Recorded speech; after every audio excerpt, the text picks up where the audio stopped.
आज हम लोग डिसीजन मेकिंग स्टाइल्स देखेंगे। बहुत सिंपल है। एक सिंपल सा ले लो। डिसीजन इंडिविजुअल मैनेजर ले सकता है, अकेला आदमी, या कंसल्टेटिव डिसीजंस, मैंने आपसे सलाह लिया और फिर फैसला लिया। ग्रुप डिसीजन जैसे कि बोर्ड ऑफ डायरेक्टर्स मिलते हैं, मिलकर लेते हैं, ठीक है। बोर्ड ऑफ डायरेक्टर्स मिलकर लेते हैं, वो भी एक पॉसिबल है, that is called age group decision की डिविडेंड कितना देना है। अलग अलग इसमें टेक्निक्स माने जाते हैं, ठीक है। बट ये अगेन मैनेजमेंट में आएगा, जो आपका प्रिंसिपल्स ऑफ मैनेजमेंट है, इधर ये लोग इतना डीप नहीं जाते। डिसीजन मेकिंग टूल्स क्या है? पे ऑफ मैट्रिक्स अलग अलग प्रकार है, हम एक एक करके देखते हैं। पे ऑफ मैट्रिक्स क्या है?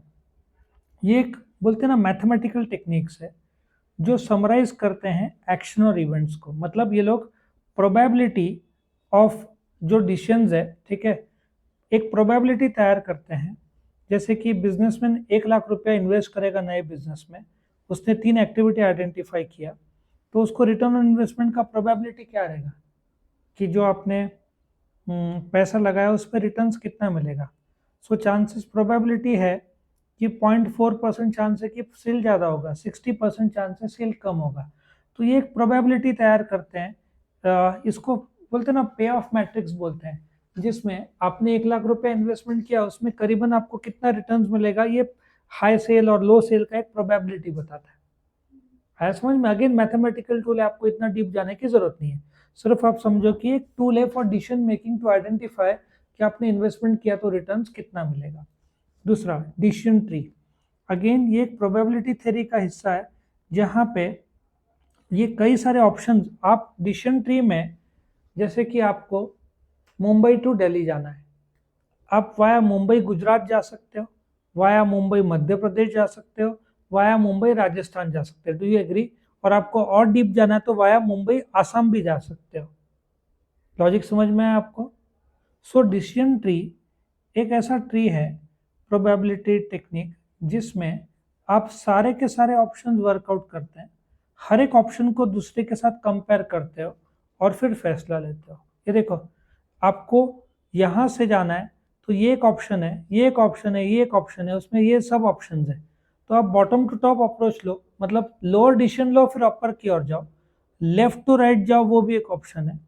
मतलब जैसे मैंने बोला ना, आप मध्य प्रदेश के थ्रू जाओ, आप गुजरात के थ्रू जाओ, आप टॉप टू बॉटम, टॉप वाले डिसीजन लेंगे, लोअर वाले फॉलो करेंगे, ये भी एक ऑप्शन है।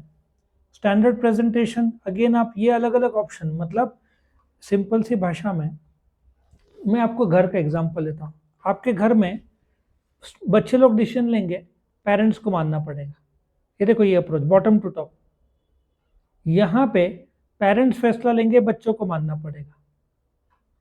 एक भाई फैसला तीनों भाई के लिए लेगा, लेफ्ट टू राइट अप्रोच। फिर ये अलग अलग अप्रोचेज है डिसीजन के, in the form of decision tree. आपको जस्ट ड्रॉ करना है tree diagram. Decision table, again ये अलग अलग एक्शंस तय करता है, क्वालिटेटिव और क्वांटिटेटिव। मतलब बोलते ना इफ देन, इफ आप सवेरे गए तो आप दोपहर तक पहुंचोगे, इफ आप दोपहर को गए तो आप रात को पहुंचोगे। सो ये इफ और देन ऑप्शन है कि जैसे आप कॉलेज में लेक्चर में गए, if then you will get A grade, if आप नहीं गए तो you will get B grade. और इफ आपने टेस्ट दिया, कंडीशंस ऑफ पासिंग आपका ये है कि आपको एग्जाम देना पड़ेगा। आपके अलग अलग सब्जेक्ट के वेरिएबल्स और ऑल्टरनेटिव्स प्रोजेक्ट रिपोर्ट का है। मतलब ये डिसीजन टेबल अलग अलग पैरामीटर्स कंसिडर करता है फॉर डिसीजन मेकिंग। समझ में आया? अगेन ये टेबल है, आपको सिर्फ समझना है कि इफ और देन अप्रोच है। इफ ये घटना हुआ तो वो घटना होगा, इफ ये नहीं हुआ तो वो घटना नहीं होगा। लॉजिक समझा?